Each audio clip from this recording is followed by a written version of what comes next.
Hey guys, in this episode we're going to talk about what you should do when you get distracted in the gym.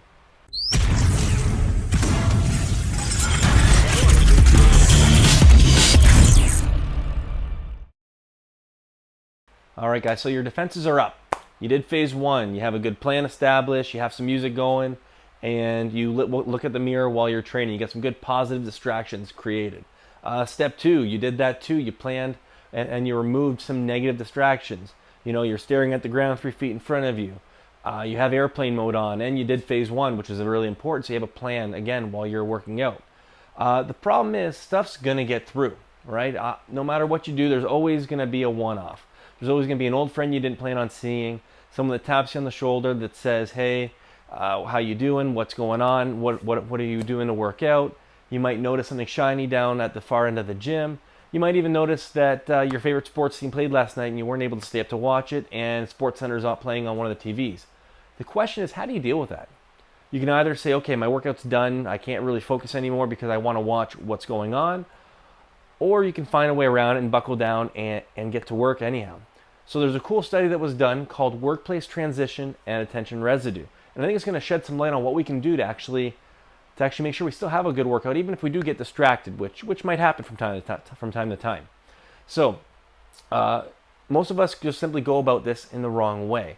And what the study found was that you can, in fact, get back on task at 100%, but there's one key thing we need to do, and that is to apply some time pressure, some time restraints on whatever we're doing, whatever we get distracted by. So first of all, your plan should already have this kind of built into it, right? You should already be timing your rest between sets and between reps. Well, not between reps, but between sets and between exercises, right?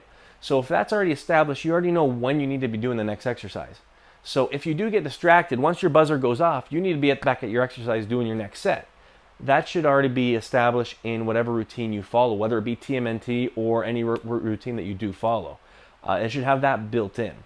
If it doesn't, now's a great time to start doing that, right? If you have that time pressure established, then it tells your mind that the task that you're doing is done, and it can focus again on what's going on. Otherwise, what the study found is that you retain what's called attention residue. So if the sports game's on in the background and you take a notice of it and you want to go watch, and you say, "No, I can't. I got to work on this." If you don't actually watch it and sit down and pay attention to it until your alarm goes off, and you're gonna be losing focus while you're working out, while you're doing your sets, you're still gonna be thinking about, "Oh my gosh, wonder what happened during that game," and you're not gonna be able to focus and give 100% during those sets. So the important thing isn't just to ignore anything that comes up. It's really just to accept it, but to do so with some time restraints. So if you don't have a timer, get one set. If it's a one-off where someone taps you on the shoulder, make sure that you have your phone on so you can hear when your timer goes off. So it's really important, again, not to disregard these things that come up, but instead to pay attention to them. And if things do get through your defenses, it's okay. But in order to take attention to them, you need to do so with some time pressure, some time restraints. That's the only way to let your mind turn that off, so you can get turned back on to what you're doing, which is, again, working out, which is, again, trying to grow muscle, get stronger, and get fitter.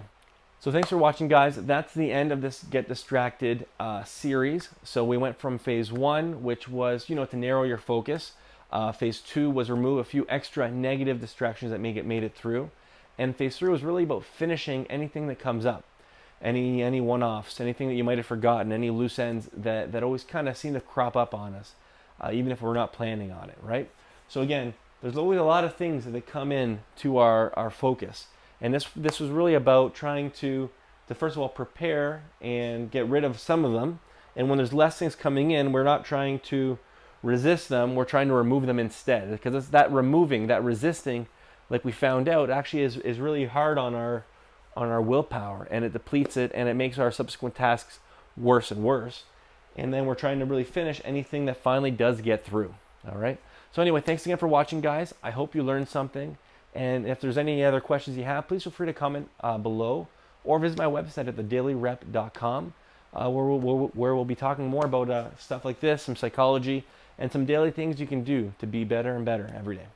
Thanks again for watching, and keep on raising the bar.